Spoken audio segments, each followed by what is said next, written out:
What up? What up? What up? Welcome to another episode of New Orleans Basketball and New Orleans Network podcast. As always, I am your host, Raphael Rattler, joined by my fellow middle brother, Garrett G. Money Rattler. What's popping with you, bro? Draft is almost over, about to commence. Some things happen for the Pelicans. What is popping with you, bro? Man, I'm all good on this side, man. First of all, a big well wishes to everybody in the Northeast that is dealing with the heat wave. Welcome to hell. This has been Louisiana for like the past couple years, but I hope everybody stays safe out of that heat. And speaking of the heat, man, if my city is nothing else, they're entertaining. Okay, they're entertaining. They are entertaining. And you know, the draft is always a special moment for people for dreams to be realized, and for people to get, you know, this new stage of life and things like that.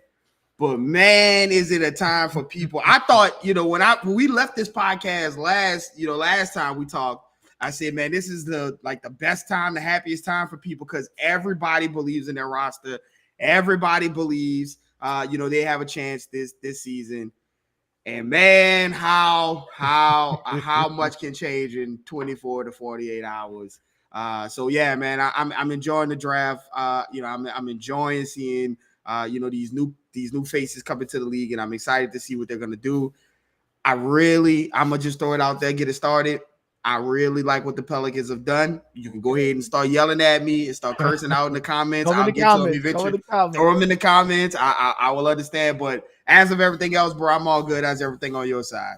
Everything is blessed on my side too.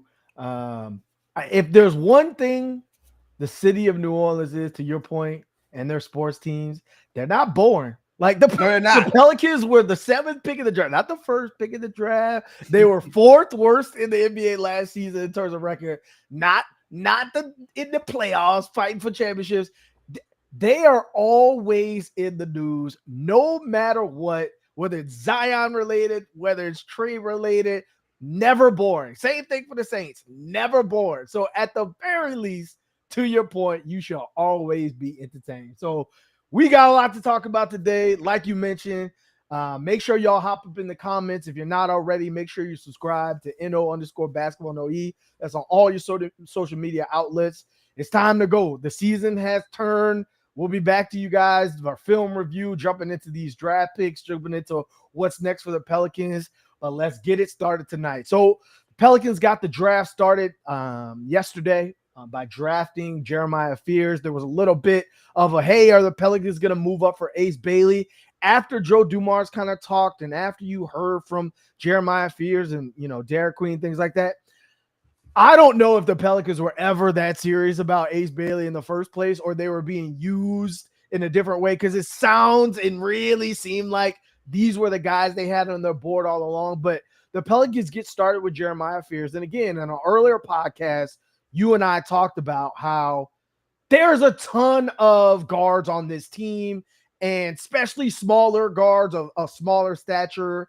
And Jeremiah Fears has a lot of it factor to him. But again, you and I were talking about, well, you're adding that to a crop of guards that already are looking for playing times and things along those lines. But the Pelicans walk up to the podium and they draft Jeremiah Fears. So let's start there.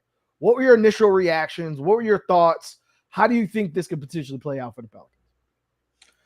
Well, yeah, I think, again, I always assumed that this, any moves that the Pelicans would make would be contingent on what happens at move 3 and then potentially what might happen at move 4 with Philadelphia and Charlotte, respectively. I always figured that, the draft started at 3 and you never really got like a clear idea of what Philly, was wanting to do. Did they want to go Ace Bailey and pair him up with Paul George and to say to hell with your wishes, which we saw Utah did, or what they did, go VJ Edgecombe, the hyper athletic guard. So there was questions there, and if there was any kind of interest in Ace Bailey, that if he slipped past 3, that's when the Pelicans would make a move. But then when Charlotte got to 4 and didn't pick Ace Bailey and Conker Nipple was the pick, I started to think, well, maybe the Pelicans, if they really want Ace Bailey, maybe they know that he was going to fall. Or if they did not want Ace Bailey as much, because I thought for sure if 4 got off, that's when the Pelicans would try to strike. I mean after three moved and he slipped to 4, that's when the Pelicans would strike. But once Utah took Ace Bailey, surprisingly to everybody in the draft, I think even to Ace Bailey too. I kind of figured, like the next talented person on the mock drafts was Jeremiah Fears. And again, we talked about this. I'm never gonna shy away from my comments or anything. Who am I to make any kind of judgment about anybody? As far as the rosters, anything goes, or as far as any the players go. But I figured that he would be added to a crowded guard room, and this was before they traded for Jordan Poole. I thought for sure Jordan Poole. I called you immediately and said, well, for those of the people who like Jeremiah Fears, here's your Jeremiah Fears in the form of Jordan Poole. So I figured immediately they would go for a big man. But listen, Jeremiah Fears is the pick. He's an exciting basketball player. He has the confidence, he has the moxie. I think a lot of that appealed to Joe Dumars. That's the kind of player and person he talked about in his press conference, which we're going to talk about. And I think I'm more, which we'll get the thing that I'm more okay with is what we're going to get into the next, which is the fact that it wasn't the only pick. Now that it is that you got 2 lottery picks, I'm a lot more big on Jeremiah Fears because he'll be able to book in as far as talent acquisition coming in when you talk about point guard and you talk about the big man. So my first initial reaction, I kind of figured it was going to happen once he fell to that side. I mean, to that far down. I wasn't super excited about it because I didn't think something else was coming. I still think Jeremiah Fears has some limitations as far as shooting, as far as being a small guard, and if he's not on the ball creating, what is he going to do?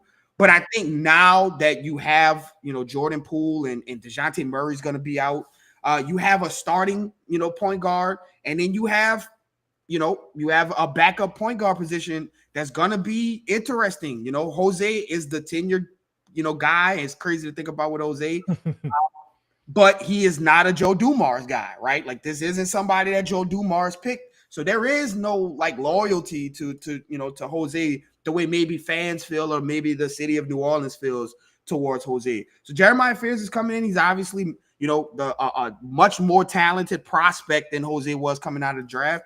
And I think that his ability to get into the paint, he's obviously one of the best scorers in the draft as far as at the rim and kind of getting to the rim and getting to the basket.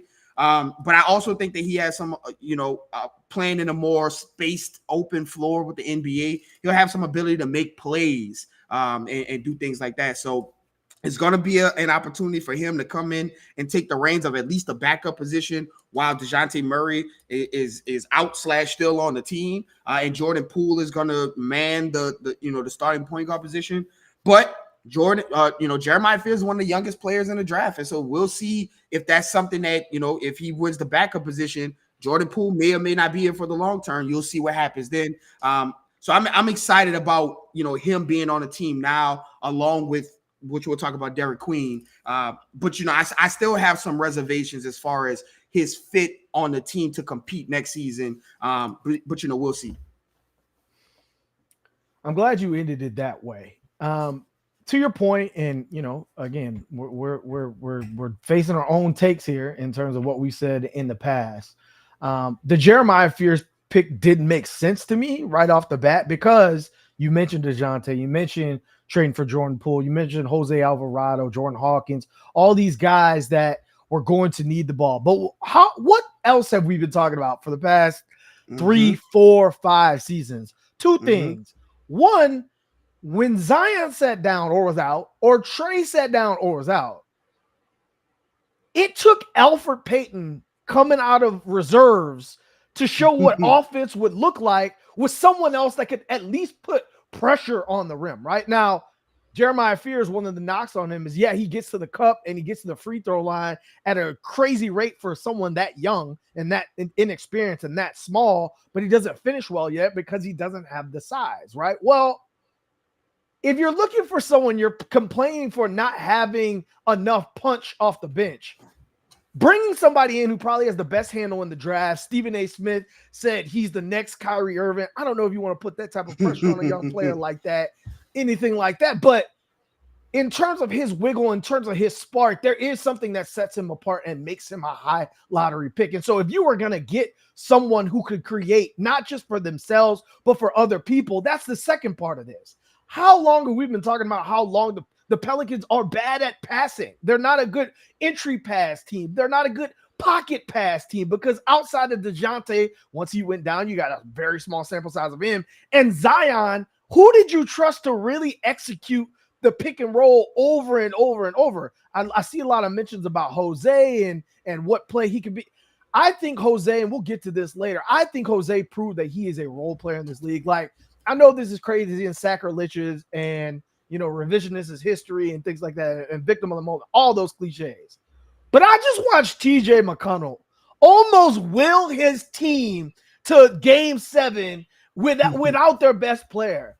And I was like, man, Jose Alvarado's got a lot of that in him too. I'm not saying every night he's scoring 15 or 20, but that combo guard is what I see of Jose. I've never seen Jose as the creator that could create for himself and for other people, more so who gives you spark in other ways. And so I don't necessarily see him as the direct competition for a Jeremiah Fears. I see guys like DeJounte Murray, who's out for half the season, and Jordan Poole, who just got moved here, who already talking about taking and accepting whatever role is gifted to him or given to him based off what he earns. And so that's kind of the bread I look at. And so when I look at the pick, you have time to develop. I know you're the number 7 pick, but I just saw Reed Shepherd go through a season where he didn't play very much and the Rockets are still high on him. And so, yes, DeJounte is going to be out. So you're going to have your opportunity to try to play sooner rather than later.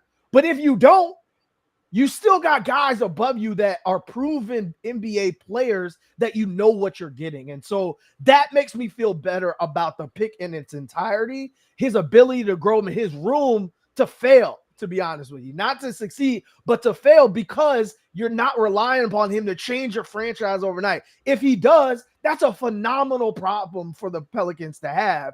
If he doesn't, you have time for a 17, 18-year-old to grow into his body, into his game, into a professional. Now, the second part of this, which I don't think the Pelicans have time for, is they traded the 23 pick, the number 23 pick in this draft, which we've alluded to. That's not really what got people up in arms. Like when the trade initially went down, I was like, ooh, that's a lot. And that's risky. But I didn't expect people to say, man, the Pelicans made the worst trade in NBA history. I'm like, didn't Luka get traded earlier? He did. This season? He did. Listen, he did. I look at the pick and I see that, the Pelicans are gambling a lot on a couple things. They're gambling a lot on what Joe Dumars said when he first introductory press conference as the Pelicans president of basketball operations. I like this roster. They're gambling on the fact that last year was an anomaly from an injury standpoint, and they trust the talent that's there to recover from injury and to produce moving forward, right? That's a big bet. Everyone in the league sees that the Pelicans were 4th worst record in the league. They're like, how could you take that bet? But then at the same time, people are speaking out of the right side of the mouth and say, well, I want Trey Murphy. I want Herb Jones. Oh, Zion's, last time I saw Zion, he looked good. I would take Zion. Well, he's easy. If you're going to move him, I would. So you have a lot of players that other people want, but they're all on the same team. And for some reason, the team is lacking of talent. And so the Pelicans are betting on the fact that we're a good team. I know the record didn't show it. I know last year is not us. We are a good team, and we're adding to what we're having, and we're building contingency plans. What were your thoughts right out of the gates when this trade went down, when shit hit the fan, when the NBA universe was once again focused on the Pelicans, the team that didn't make the playoffs, the team that didn't give up anything from the roster but traded draft capital in the future? What were your thoughts and what are your reactions in terms of how the Pelicans move forward? Yeah, so I think there's the thing that is missing in a lot of basketball discourse, and this is across any team, anything, is that there's always context in things, okay? So the first thing I want to address is that you cannot go into I know it's funny. I know it's funny to get the jokes off and to get the ha-has and the LOLs. But if you're a real serious like organization and you're trying to build a team, you can't go into the season saying, well, everybody's going to be hurt again and we're going to suck. You just can't do that. Like, unless your star player has a torn Achilles, like in game 6 of the Eastern Conference Finals, and is going to be out all season long, you can't go into the season in roster building doing that. You especially can't do it if it's your first couple weeks on the job. Joe Dumars, when he first got here, he indicated that he was in go mode, right? He was in go mode. And so you have to be proactive when it comes to building the team. You can't just sit back and tell the fans and the players on the team that you want to compete today, and then also say, well, maybe if we you just can't do that. The second part of this is that if you're Joe Dumars and you're looking at this draft class and you find somebody that you really like, right? And you say, this season we got we have the 7th pick of the draft. We want to draft someone. So you draft Jeremiah Fears, but then you also say, I have a second lottery player that I would really like to get. You don't know what pick you're going to get next. I watched the Pelicans lose 61 games and get pick 7. Okay. The Pelicans have had a war chest for years since the Anthony Davis trade. The war chest was coined by David Griffin immediately. Out of that war chest, you got players like Dyson Daniels, Yves Missi, Jordan Hawkins. Those guys are really, really good. They are not Cooper Flagg. They are not Victor Wembanyama. They are not any of the number 1 picks, all right, or the top blue chip prospects. So you cannot just bank on, well, the Pelicans might suck, so they might get the number 1 pick in the draft. That's the draft lottery has proven that is not you can't do that. You can't rely on that. And so when the third part about this, and this is what we talked about last podcast, you go up and you get Derik Queen, and now you're looking at Zion and saying, listen, there is no other reason for you to not come into this season locked in, because next season that pick is not there. There is no fallback option, like whatever the case is. Now everything is in your hands. And when Joe Dumars got here, the first thing he said was, it's go time. Like it's go time. Now is the time. And so that is putting this into hyperdrive, because you can't just keep kicking the floor, can down the line and say, well, maybe next year. Well, maybe next year. Well, maybe next year. And this obsession with picks is for I've never been a huge, obviously you want to have picks and things like that, but it's not the end all be all. And even if it is, let's say that it is the end all be all. The worst case scenario for the Pelicans in this situation is that they completely bottom out next season. They're terrible. They're awful.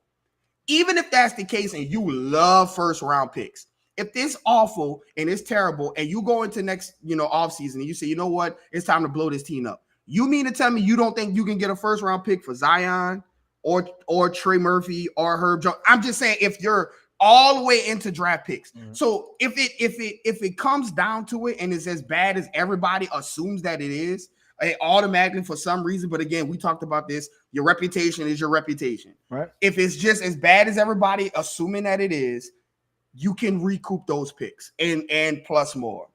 I think Derik Queen is going to be a really good basketball player. I think it's a bad faith argument to say, well, what if the this and what if the that and what if the this, and then not also in the same breath say, well, what if Derik Queen is like really good? Then what?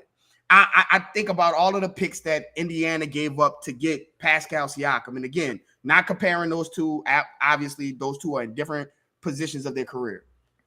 But do you think that Indiana cares or gives a damn about who got drafted last year with the pick that they gave up? They don't care about that. And so if Derik Queen comes in and is the player that Joe Dumars and the Pelicans think that he is, and he becomes a perennial all-star or a good piece that fits with this team and gets this team to a level. If he wins the Pelicans a quarter in a playoff game, you're not going to care about who gets drafted next season with that pick, which may not be good. And again, the Bucks still have Giannis, the Pelicans have Zion. The East is wide open. People are strong bodies all over the place.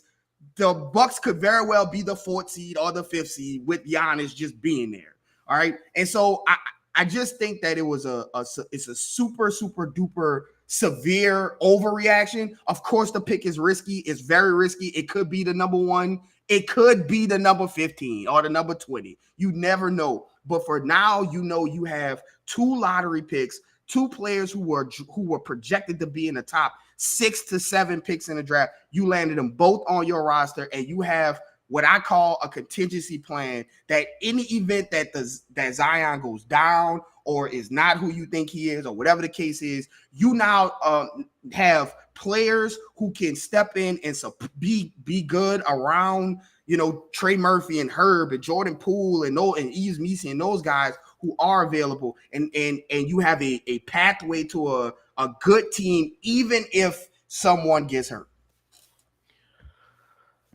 I agree with most of what you said, but I'm going to take a little bit of a different approach here. So first of all, you're betting on Zion, right? So let's say Jeremiah Fears and Derik Queen have 0 minutes. If Zion plays 65 games and he actually plays playoff minutes, does it matter? Let me go the opposite way. Let's say Jeremiah Fears and Derik Queen aren't so good and Zion doesn't play very many games. Are people going to look at Jeremiah Fears and Derik Queen and say, you guys were bust? No, they're going to look at Zion and say that Zion, you weren't meant for this league. It's your time has run out. And so the Pelicans are betting on Zion. Regardless who they walked up to the podium outside of Cooper Flagg and drafted this season, nobody was about to come in and be the best player on this team or Trey Murphy, the best player on the team. Now, let me give you this one. Let's say Jeremiah Fears or Derik Queen, either one of them pops. Then that's a problem that you want to have. Where am I going to find minutes for this up-and-coming 18-year-old or 19-year-old in this roster that I've already put together, right? Again, you're asking these players it's very similar to OKC. No one's looking at Casey Wallace and saying, that's the final person of Casey Wallace. That's a really good player, but he only plays X amount of minutes on the OKC Thunder. They're saying, look at all the players above him. Eventually, they're going to have decisions to make at some point. That's the type of pressure you want to put a number 7 pick, a number 13 pick on. Not, you need to come save us overnight. And so the pressure really with this draft, to me, is on Zion. They're saying it's on you to take us where we need to go. These other guys, to your point, if they do pop, it's on you. You're going to be the one out. People saying, is there a fit between Derik Queen and Zion? Well, how many times have we talked about the Pelicans need for a bigger body scorer who could also create themselves? When Kelly Olynyk came in at the mid-season trade, and you saw him pass the ball around, people are like, well, this is nice. This is what it looks like when Zion's not out. And Kelly Olynyk's been in the league for so long. So you're telling me a Derik Queen who's young and has a similar basketball IQ skill set. Like that was some of the things that Joe Dumars brought up in his press conference yesterday. He reads the floor well. He says he has the best basketball IQ in the draft. Those type of players tend to figure out ways to impact the game, even when they're not the main option, just by being hugs or connectors of the ball and being able to feed other people up. Things Kyle like that. Anderson, Kelly Olynyk, yeah, those Think of guys. those type of players who could also get a bucket on top of that. And so when you look at that measure of it, I don't look at the pressure being on, well, Derik Queen, you better be a Hall of Famer. I look at it as, Zion, are you going to take us to where we need to go? Or are we going to reflip this thing around with a 19 and an 18-year-old and see what we need to pivot from there? The other bet that the Pelicans are making is they're making a bet on the bench of the guys that they already have. Last season, what we talked about the fact that every one of the role players that survived the season, not very many of them did, the ones that survived the season kind of had a good year outside of Jordan Hawkins. Where the Pelicans are looking at Carlo Makovich, they're looking at Jose Alvarado, they're looking at Brandon Boston, they're looking at Jordan Hawkins, and those guys have more value to the Pelicans than they do any other team in the league. So they're looking at that depth and saying, can one of those guys pop? Can one of those guys show me? The Pelicans have a roster with no player over 28 years old. So in theory, all of these players are still growing into who they're going to become. None of them are established as this is what they are, and this is who they're going to be as professionals in this league. So they're betting on that depth on itself. To your point with the Bucks pick and what's going to go down in the East, I just saw a team trade for the Pistons first round pick because the Pistons had the worst losing streak in the history of the NBA. The very next season, with help in a reshaped roster, they are in the playoffs, right? And the pick doesn't mean anything. And so to get all up in arms about something that has not come to fruition yet, I think it's premature. Shams Charania got on ESPN and said something very similar. Go ahead. No, just also to that point, I think there's so much that has to go right when you're talking about a draft pick, because in a draft pick that's not like conveyed yet. You don't know what position is at, because number one, you have to win the draft lottery. So whether the Bucks are the worst team in the league and you have their pick, you have to win the draft lottery. Ask Dallas, ask Utah about draft lottery positions. So not only does that have to happen, so you, by getting so upset about this draft, you're already saying, well, this pick is going to be number 1 or number 2 or number 3. All right. So that's the first thing that you're saying. Then on top of that, the player that you have to draft, that you draft at that position, also has to be good, right? So just because you draft them at 1 or draft them at 2 or draft them at 3 or draft them at 4 doesn't mean that this player is about to come in and change the world. The Pelicans just got into the draft, got picked 13, drafted a guy who was like ranked 5, 6, 7, 8, and people are like, that is awful. You shouldn't have done that. So it doesn't matter where that person. So it's a twofold bet that you're saying next season, or you're saying, you know what, I really like this guy.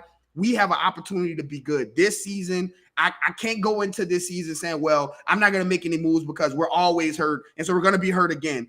That just makes no sense. And so you make the decision to go and get the guy that you think is good, that can pair with the point guard that you just drafted, and solidify a bench unit, which they can turn into a starter. So to go and get this guy is, again, like you're saying, doubling down on Zion, but also doubling down on Trey and Herb to say, like, this is the year that Joe Dumars said, it is go time. And that is what this trade signifies. But go ahead with what you were saying. Again, two things can be true. I cannot love the fact that it's unprotected. Like, you couldn't have fought back. Shout out to Bryson Graham being here for a little bit and being like, I know who they want, and I'm gonna hold them over the fire till I get what I want. And push. Shout out to him for his business chops in that regard. But to your point, leading up to this draft, what did you hear? This is one of the deepest draft. Man, this might be like the 03 draft. Oh man, like this is the best. So you're telling me you got 2 of the top 10 prospects, and all of a sudden people are like, well, this is awful. Like you can't be in both spots. Moving the goalposts. Right. And you can't be in both spots at one time. You can hate the fact that it's unprotected and you're subjecting yourself to a lot of risk, but you also got to say, if you love a player, you do what you can to get that player if that player is within a reasonable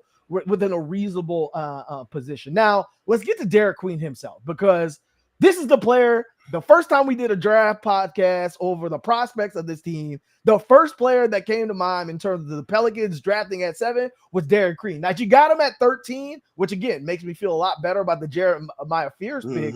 But this is the type of player that the Pelicans have been needing for some time. We talked about Kelly Olynyk. They have different styles because I think Derik Queen is more of a scorer than Kelly Olynyk is in terms of a connecting piece. But in terms of how they play on the court and how they're able to get the best out of their teammates and how they're able to uplift other people from that standpoint, I think that's exactly the piece you need. People looking for Naz Reid and this, that, and the other. This is the type of body. We've been talking about Bobby Portis, guys with a little attitude that can bring that pop, can score on their own, so that if Trey's out or Zion's sitting down, you're not like, well, where's the offense coming from? You put this guy on the court, and all of a sudden, offense seems a lot easier for everybody involved. And so I really love this pick for the Pelicans, regardless if he develops that shot or not. I still think there is a place for him in this league and how he can develop. People talk about Sengun and these big body players who are more facilitators than they are like back to the basket players and like this. And I think the Pelicans finally got themselves. There are a couple questions I do have around the player. Like, how quick can he develop and make an impact without the ball, right? Like, he was the offense at Maryland. He was the go-to engine. Now, with you not being that and you trying to earn yourself in the rotation, what can you do off ball? What can you do when you get in? I think it starts with, how do you get into elite shape? If there is a blueprint of how not to do it, it would be Zion, right? But if there's a blueprint of Joe Dumars, Troy Weaver, this is someone that knows your son. Troy Weaver's son grew up with Derik Queen. They know him. You know who you have. Can you connect with the player to say, hey, we don't have time for this, right? We have to make some type of addition. We have to make sure that you are in elite shape, because if not, you're not touching the court, right? How do you do that? So that piece of it is interesting to me. The other part is, can you develop a consistent three-pointer? Can it come, right? Can it grow? And if you watch his shot mechanics and you watch how he plays, I think that part's going to get there. Not everybody shoots great in college and never grows from that. Like, that is the piece that grows from a lot of players, and a lot of players have to work on a consistent catch and shoot jumper, things like that. But I think that this is a player that, again, can grow in that aspect, because that's what the team is going to ask for him a lot of nights. What do you see from the prospect himself? And what are the things that you think, hey, day one, this what you might be able to contribute to a rotation? Yeah, I'm a big fan of Derik Queen. I think the first thing that pops out to me is, when you talk about basketball players, right? And this is one of those if you know situations, right? The Pelicans got two hoopers. They got two hoopers. Like, that's the first thing. People who have a feel for the game, who understands, what's going on, with the, what's going on with the offense and things. So the Pelicans, breaking news here that the Pelicans have a two-way deal with Hunter Dickinson. Perfect. Yeah. Another guy that guy's old. That guy's been in college for a long time. But yeah, Hunter Dickinson is another tall guy, another 7-footer. Been in that Kansas system for a long time. So that's pretty good. But back to Derik Queen, the basketball IQ. I think when you have a lot of talent on the floor, and when you're used to being the guy and now you're not going to be the guy, I think that is what shines more with basketball IQ, because you do know other ways to impact the game. Derik Queen averaged just under 2 assists a game, and as a center, that is like really good. That's really good for a center in college. He's a point center. He can get it off the rim and bring the ball up. I think that's going to unlock a lot for the Pelicans. Joe Dumars is talking about how much he wants to push the pace, how he wants to run, how that is what wins in the NBA this year. Well, having a guy that can get it off the rim and push it with Trey and Herb and Zion and whoever else is on the floor with him, Jordan Poole, I think that's going to unlock a lot of open shots for a lot of the shooters that the Pelicans have. When you talk about Jordan Poole and Trey Murphy and Jordan Hawkins and got Sadiq Bey. Like, you got a lot of guys that can run up and down the floor and fly. Antonio Reed, all these guys that can run up and down the floor and fly and catch corner 3-pointers, because he can go right down to the rim and finish. He has a really soft touch around the rim, and things like that. The question that I have, and those are valid, really good valid concerns about, what he can, as far as talking about his conditioning, and the shot. My thing is tied to the conditioning, but it's on the defensive end. All right. So this is somebody who is a better help defender, meaning if your guy's coming, he can come over and get a block. But the thing about it is that he's going to have to move his feet, right? We know with this new offense is spread everybody out. And can you play one-on-one? When I go get that switch, can you play one-on-one? And we've seen guys like Rudy Gobert, who is a phenomenal defender, still struggle in times like that at times. But you've also seen Rudy Gobert, which he doesn't get a lot of credit for. There's a lot of times where like he doesn't get the block or anything, but the shot isn't there, or they don't shoot the ball, or he creates a missed shot or things like that. And I think that is what you want to see from Derik. Can you move your feet? Can you make that 6'10" frame? Be at his most effectiveness by being tall and being able to switch out on perimeters, because it's going to be something that's going to be tested over and over again. But outside of that, I mean, as an offensive hub, as a smart basketball player, the question is obviously going to be, can he fit next to Zion? I think that Zion can pretty much fit next to anyone, and we've said this over and over again. The question about can Zion fit with a non-shooting big is kind of weird to me, because he's not a power forward. He's just a big ass guard. Like that's what he is. His game is closer to a guard than it is to a power forward or a center. He just happens to be big. And so if Zion is attacking the floor up, at the top, there's a lot of options for short rolls with Derik Queen. He can, at the triple threat position, where he can shoot a midi, where he can drive past you, or he can hit, the backdoor cutters. There's just a lot of offensive creativity a player like Derik Queen brings to your team, right? And we talked about it in the previous podcast when we were talking about him, that I see him right now until he gets in better shape and gets, shed some of the baby weight and put some of the adult strength. I see him as a 4 who can get out there and play some of the two big lineup where he and Eves or he and Carlo, where like you have a lot of flexibility at all those positions. And if you go out there with a lineup with like Zion, this is just, if he gets on the floor and plays and is on the floor, man, you get on the floor with a lineup of Zion and Jordan Poole and Trey Murphy and Derik Queen and Carlo Makovich, with just a lot of playmaking and shooting and skills, and Zion's downhill force. There's just a lot of options there. And last but not least, we've talked about this. Adding Jordan Poole, adding Jeremiah Fears, adding Derik Queen, there seems to be a philosophical change in New Orleans coming. And so I think that like Derik Queen has a lot of opportunity to make this, to get on the floor and do some things, because again, the big man room is the one that everybody's been questioning. You obviously still want to get maybe another veteran big, but now with this very, very unique big man room, and having a shot blocker in Eves and a floor spacer in Carlo and kind of a do-it-all offensive hub in Derik Queen, you're going to have a lot of options to run offense and do things in a lot of unique positions. I couldn't agree more. It'll be interesting. I think shout out to Najee Marshall and a couple years ago when the Pelicans were Summer League champs.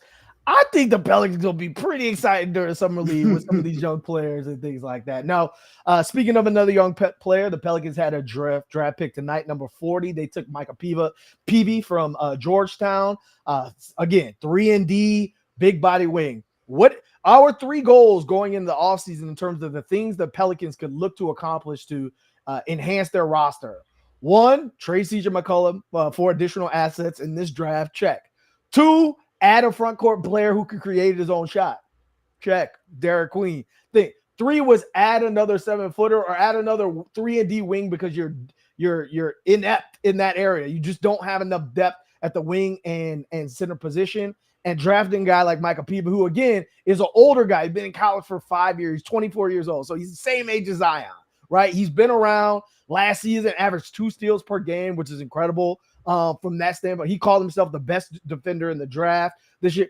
shot 40% from 3 last season. Another 3-and-D guy. Keep adding them, right? If it works out, great. If it doesn't work out, keep adding them because every team needs them. What are your thoughts on Micah Peavy and how he might be able to at least earn a spot on this roster?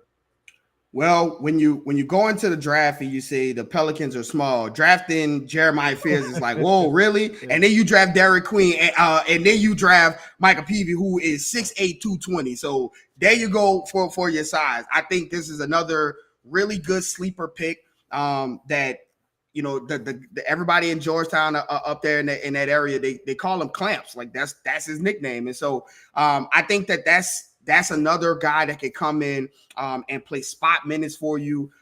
Again, a fifth-year senior. When you trade out a pick like you did, right? When you trade out that unprotected pick, you can't, you know, have all of your players be, you know, freshmen and 18 and 19-year-olders. So having a guy come in who's a fifth-year senior, who's ready to contribute right now, goes to the same thing as Hunter Dickinson, another older guy who can compete right now and help you right now if he makes the roster. Like, those are the type of guys you want to get. And then having a guy like this who's an athlete and who takes pride and being on the defensive side of the ball, I think that is going to be, you know, a Willie Green special, and that's the kind of player that would find early minutes, you know, for the Pelicans in a Willie Green system. Like you said, you cannot have too many 6'8" guys, especially guys that can shoot the corner three. And shoot 40% from the three-point line.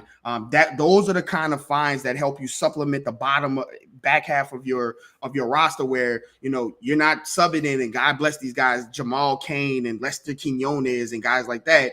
You know, you have bigger body athletes who you know have contributed to winning programs, and that's, you know, the last thing I want to talk about with Joe Dumars saying the guys that they drafted. He said, and it leads me to your thing about did they have any kind of real interest in Ace Bailey? Because Joe Dumars said we wanted to bring in guys who contributed to winning, right? Rutgers did not. They, with all that talent, 2 top 5 picks, they did not go to the tournament. Oklahoma did, Maryland did, and Georgetown did. And those are the teams that, you know, they contributed to winning and contributed to being on a good team. So I think that, you know, those are good quality guys that you bring in, but I'm really excited about the Michael Peavy trade because I think that's a guy that could come in and get early minutes for in a Willie Green system. Right. So all of this breaks down to, obviously, the Pelicans make a super risky move and bet on themselves and bet on this roster. All of this breaks down to the question. And again, you probably won't know the answer until game like 70 of next season. You see what the start lineup is and see if you recognize any of the names.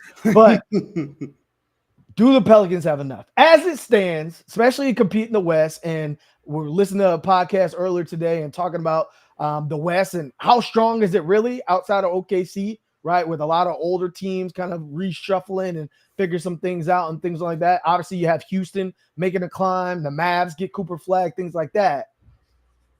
But I look at the roster, and in a perfect world, again, DeJounte Murray's probably not playing the first couple months of the season. Your starting lineup looks like DeJounte Murray, Zion, Herb Jones, Trey Murphy, and Yves Missi. That's a pretty competitive starting lineup. Second string, Jordan Poole, Jordan Hawkins, BJ Boston, Sadiq Bey, Carlo Makovich. Those are NBA caliber players. Third string, you got Jeremiah Fear, Jose Alvarado, Antonio Reeves, who, again, I think I'm interested to see him in the summer league because I think he figured some stuff out toward the back half of that season once he got more playing time. Micah Peavy, maybe, and then Derik Queen. That's your third string. Those are NBA caliber players. And so you look at that roster 1 through 15, there's a lot of versatility. There's more on-ball creation with people who don't have to rely on something. So inevitably, when Zion does not play 82 games, if you're able to stay afloat, right? Because even if he sits down, there are other guys that can score, which leads me to your point. With the drafting or the trading of Jordan Poole and the drafting of Derik Queen and to Jeremiah Fears, this is a philosophy shift for the Pelicans, right? It just is, right? The Pelicans for the past couple of years have been drafting defenders and trying to teach them how to shoot. You know, shout out to Fred Vinson. You know, shout out to the work that he's done. Shout out to them in Detroit. Now it seems as if, I mean, Joe Dumars highlighted in his post draft press conference yesterday. He's looking for people that can attack the rim and cause havoc and be able to create for themselves and put pressure on the defense on both sides of the ball, on two-way and or on offense and on defense. And so if Willie Green has done anything that you can say, okay, that's something he's solid at. He's gotten players to buy in on the defensive end, and the Pelicans are banking that he can get that out of these three players as well. So what are your thoughts on the philosophy shift? What are your thoughts on this roster? That's 15 players. Obviously, Hunter Dickinson on a two-way contract, things like that. But that's 15 players all under contract. So if they make moves, they may potentially not. But if they don't, what are your thoughts on where the Pelicans head going into summer league and training camp? Yeah, I think this goes to show you that Joe Dumars came in with a plan, right? Came in with a plan that he wanted and the type of players that he wanted to bring in. I think, we've seen so many times the Pelicans have played in games and they've played great defensively, and then it just becomes a rock fight offensively where they can't score if Zion's not out there, or how many times we've talked about the dribble handoff, like depth to the dribble handoff. Like it was, we all know the offense. One screen, if nothing comes out of there, dribble handoff, save the team BI, save the team CJ, save the team Trey Murphy. Like that has been the offense for a lot of the times. Even when they've been competitive defensively, they just could not, get anything offensive wise. And, like you said, Joe Dumars alluded to it. Like, you watch the Pacers and you watch the Thunder, and if it's not Tyrese Halliburton, then it's Andrew Nembhard. If it's not Andrew Nembhard, then it's Pascal Siakam. If it's not Pascal Siakam, then it's TJ McConnell. If it's not Shai Gilgeous-Alexander, then it's Jalen Williams. If it's not Jalen Williams, then it's Alex Caruso. If it's not Alex Caruso, it's Lou Dort. You had guys who can compete on both sides of the floor and guys that can affect the game on both sides of the floor and could turn the corner and make plays for other people, right? And that is what he's brought in. He's brought in at every level of it, between Jordan Poole, when you talk about the scoring guard, the point guard in Jeremiah Fears, the big man in Derik Queen, all of them. Appreciate that, Locked On. Appreciate that.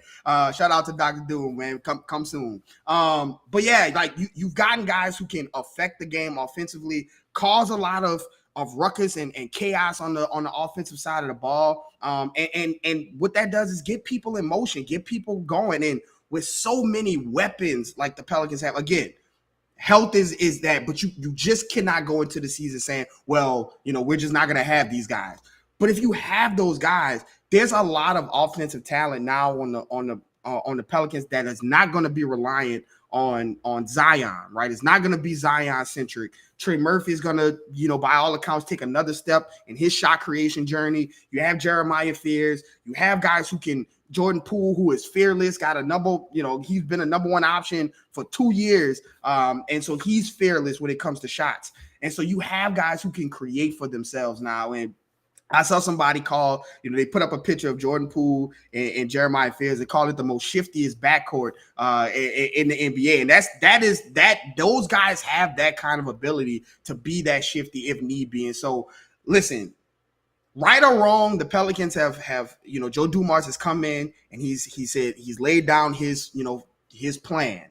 And Willie Green, this is going to be a test to him to see his flexibility, because this is just something that we have not seen be available to him, right? Outside of Jordan Hawkins, the Pelicans putting Jordan Hawkins in his lap.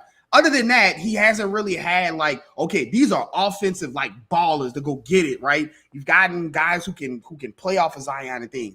It's going to be an opportunity for Willie Green to show his growth, to show his commitment to flexibility and things like that. And again, this also goes to show, there's going to be a line drawn. And if this is what Joe Dumars wants, and he wants these guys on the floor, and if Willie Green, is still, wants to play his kind of guys and play his style and things, it's going to become a situation where we heard out of Miss Gale's mouth that Joe Dumars has her full, her full support to do whatever it is that he might need to do to make this team competitive. And if it gets to a point where you're looking and you're like, man, the Pelicans still can't generate any offense because Jeremiah Fears is way on the bench and just not getting any minutes at all, and whatever the case is, I think that's going to be an opportunity for the Pelicans to look themselves in the mirror at that point. But the talent is there. The offensive talent is there. The two-way talent is there. It has to be health, and it starts with Zion coming into the season ready. We don't need to hear the conversations about, by game 20, I'm going to be ready. You just cannot do that, especially with the amount of current draft capital that is now out for the Pelicans. You cannot, you cannot wait, and you can't have 20 games go by and afford to have 20 games go by where your star player, who all this is going around, is not locked in. So it's going to start with Zion coming in. And I've said times, if Zion could just come into the season healthy, that's like 5 wins to start the season right there. Like he's that good. I know it's fun to make fun of him and think, I don't know if you watch Zion when he plays and he's locked in, but he is one of those ones. And if he comes in with a locked-in mentality, the young rooks are already talking about how great and how excited they are to play with him. You're going to have a team around you that knows that you're the guy. It's on your feet for this team to go where they needs to go. All right. A couple other things you kind of brought up in that, and we'll wrap this out. I also think, again, James Borrego is in interviews with New York to potentially, get another head coaching job from that standpoint. So the offense might look different anyways. Mm-hmm. But I also think, and you and I have been talking about this in terms of just the lack of what the Pelicans have had offensively over the past couple of years and just the lack of creativity. Well, if you're bringing in creators, which I would deem Jeremiah Fears to be, and you're bringing in Derik Queen, who is also a creator and a connector in a lot of ways, that not only makes them better, but that makes players like Jordan Hawkins better, who struggles to create for himself. You saw last Summer League, like Jordan Hawkins, go play point guard in the Summer League. He afterwards himself was like, yeah, I didn't come in. I don't want to do that. Like, that's not what I came here for, right? But then not only him, you think about Ease Misa, you think about Carlo. How much better did they look, one, when they were playing with DeJounte Murray, but then two, when DeJounte went down and Zion went down, when Alfred Payton came in the game. They both look substantially better on the offensive end. And so you're bringing in creators that are also good facilitators. How can you incorporate that into your offense? How can you get more answers to the test other than Zion ISO or figure it out, Trey? How can you get what you saw in the finals with Jalen Williams and what you saw with Shai Gilgeous-Alexander? How do you get Trey and Zion in 2-man games where you're killing people and making people make decisions based off that? You have a lot more pieces now to be able to say, if this doesn't work or this is unavailable, we pivot to that. That's in your hands, Willie Green. That's in this roster's hands. And so, again, I look at the roster and I think that's a 14, if you want to say 13 NBA caliber player roster. Now, what do you do with it? And where do you go from here, right, from that standpoint? So, again, the Pelicans are risking it for the biscuit. Again, you may feel one way or the other. They're going crazy or they're geniuses, but only time would tell, and only winning or losing will be the termination of that. With that being said, the new season is upon us. Draft review will begin. What you got left for the people, Garrett? As always, you never know what people are going through, so give someone a smile today. Yeah, man, scared money don't make no money. And I mean, if you're on one side of your mouth or one side of your brain saying, well, David Griffin needed to go because all he did was sit on his hands and didn't add a lot of talent, you can't also fault, a GM or a president of basketball operation to come in and do the opposite and make trades to better the roster now. And I just asked everybody, I don't know what you thought you had to do in order to get picks and to get players in. Like you gotta spend a little money, right? It has to happen, and we'll see. Like you said, as time time will tell what will happen with this pick. But for now, I think adding Derik Queen and Jeremiah Fears to this team was a home run. So With that being said, follow myself at Garrick_Rattler. Follow my brother at Raphael_Rattler. Follow the page at NO_basketball no E. That's on Twitter, X, Instagram, wherever you get your social medias. Most importantly, subscribe to New Orleans Basketball, and we'll see you guys next time.